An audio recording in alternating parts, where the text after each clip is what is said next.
यह कथा विशेष रूप से अमरनाथ गुफा से जुड़ी हुई है, जिसे शिव भक्त पवित्र तीर्थ स्थल मानते हैं। कहा जाता है इसी गुफा में भगवान शिव ने माता पार्वती को अमर कथा सुनाई थी। यह कथा का वर्णन मुख्य रूप से शिव पुराण में मिलता है। इस कथा को सुनने से पहले कृपया इसे लाइक करें और कमेंट बॉक्स में ओम नमः शिवाय अवश्य लिखें। साथ ही इस कथा को अपने सभी प्रियजनों के साथ शेयर करें, ताकि वे भी भगवान शिव की कृपा का अनुभव कर सकें। ध्यान रखें, इस कथा को अंत तक सुने और बीच में न छोड़े, जिससे भगवान शिव की कृपा सदा आपके जीवन पर बनी रहे।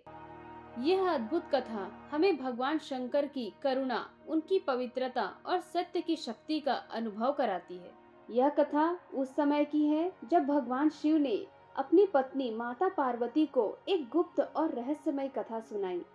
यह कथा इतनी पवित्र है कि केवल सुन लेने से ही सभी पापों का नाश हो सकता है। आइए इस कथा को विस्तार से समझते हैं। हिमालय की बर्फीली चोटियों के बीच जहां ध्वनि तक मौन हो जाती है, वहां कैलाश पर्वत स्थित है, भगवान शिव का दिव्य धाम। यह वही स्थान है जहां समस्त ब्रह्मांड के रहस्य एकत्रित हैं। एक दिन माता पार्वती कैलाश पर्वत के सुरम्य वातावरण में भगवान शिव के पास बैठी थी। हिमालय की ठंडी हवाएं उनके केशों को सहला रही थी। माता पार्वती ने भोलेनाथ को एक प्रश्न से चौंका दिया। हे स्वामी, आप तो त्रिलोकी के स्वामी हैं, समस्त रहस्यों के ज्ञाता। मैं जानना चाहती हूँ वह पवित्र और दिव्य कथा जिससे आत्मा को अमृतत्व का ज्ञान हो। क्या कोई ऐसा मार्ग है जिससे मनुष्य इस संसार के दुखों से मुक्ति पाकर मोक्ष को प्राप्त कर सके? भगवान शिव गंभीर हो उठे। उनकी तीसरी आंख का तेज और वाणी की गंभीरता से वातावरण में एक रहस्यमय सन्नाटा छा गया। उन्होंने माता पार्वती की ओर देखा और बोले, हे पार्वती, तुमने एक अत्यंत गुप्त प्रश्न किया है। यह कथा अमर कथा कहलाती है। इसका श्रवण मात्र पापों का नाश कर देता है और आत्मा को जन्म मरण के चक्र से मुक्त कर देता है। परंतु ध्यान रखना, इस कथा को सुनने की पात्रता केवल उन्हीं के पास है जो योग्य हो।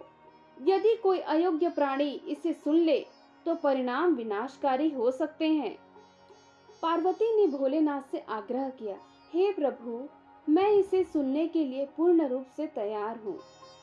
भगवान शिव ने हामी भर दी, लेकिन यह कथा सुनाने के लिए उन्होंने एक निर्जन और सुरक्षित स्थान की आवश्यकता महसूस की। तब भगवान शिव ने माता पार्वती को लेकर अमरनाथ गुफा की ओर प्रस्थान किया। अमरनाथ गुफा, जहां तक पहुंचना असंभव सा लगता था। ऊंची बर्फीली चोटियों और दुर्गम रास्तों के बीच वह गुफा थी जहां शिव ने यह कथा सुनाने का निश्चय किया। लेकिन कथा के महत्व को समझते हुए शिव ने चारों ओर कठोर सुरक्षा व्यवस्था की। भगवान शिव ने अपने वाहन नंदी को गुफा के बाहर बैठा दिया। मस्तक पर सुशोभित चंद्रमा को उन्होंने अलग कर दिया। गंगा को उन्होंने अपने जटाओं से अलग कर दिया। गले के सर्पों को दूर भेज दिया। गुफा को चारों ओर अग्नि से घेर दिया ताकि कोई अन्य प्राणी वहां तक न पहुंच सके। भगवान शिव ने सुनिश्चित किया कि कथा सुनने वाला केवल माता पार्वती हो, लेकिन नियति को कुछ और ही मंजूर था। गुफा के बाहर का वातावरण शांत था। गुफा के अंदर भगवान शिव माता पार्वती को अमर कथा सुनाने जा रहे थे, लेकिन गुफा के अंदर एक भूखा और थका हुआ सर्प छिपा हुआ था। वह एक पेड़ की शाखा के कोटर में दुबक कर बैठा था। भूख और थकान से वह व्याकुल था।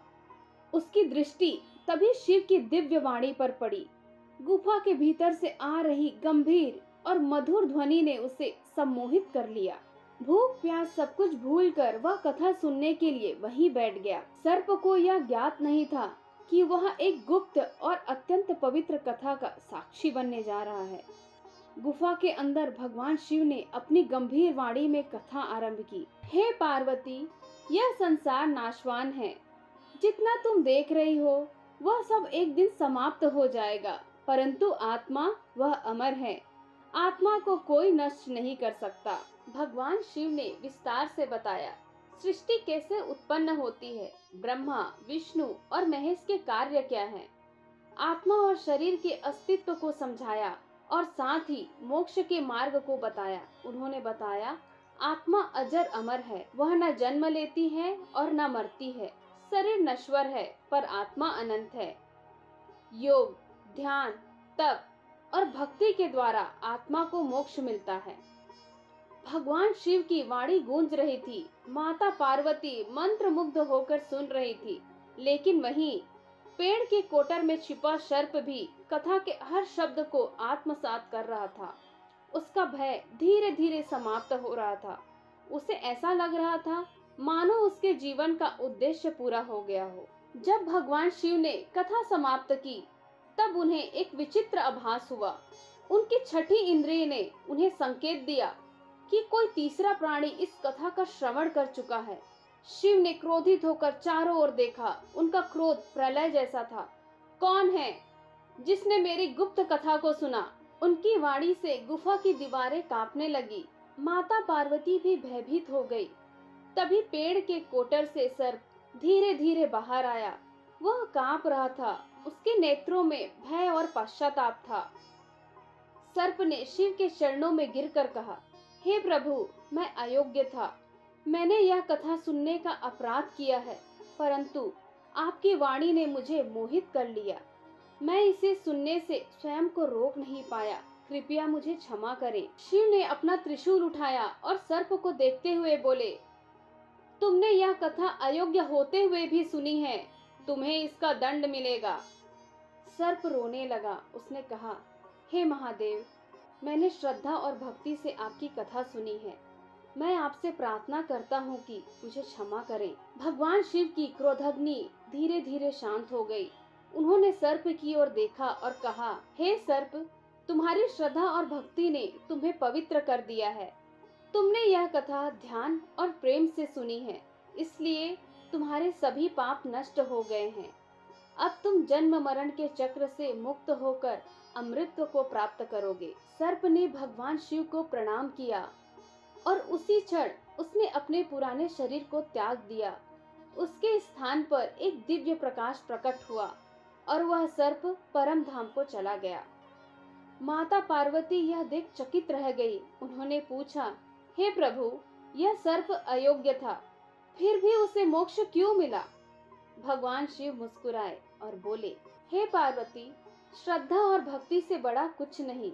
यदि कोई सच्चे हृदय से कथा सुनता है और अपने भीतर के पापों को त्याग देता है, तो वह मोक्ष का अधिकारी बन जाता है। यह कथा इतनी शक्तिशाली है कि यह अयोग्य को भी योग्य बना देती है। अमर कथा समाप्त हुई, लेकिन इस कथा का संदेश अनंत काल तक जीवित रहेगा।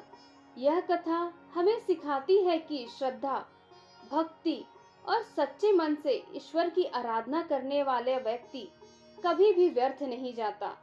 भगवान शिव की करुणा और उनकी दिव्यता का यह अद्भुत प्रमाण है। अमरनाथ गुफा आज भी इस कथा की साक्षी है।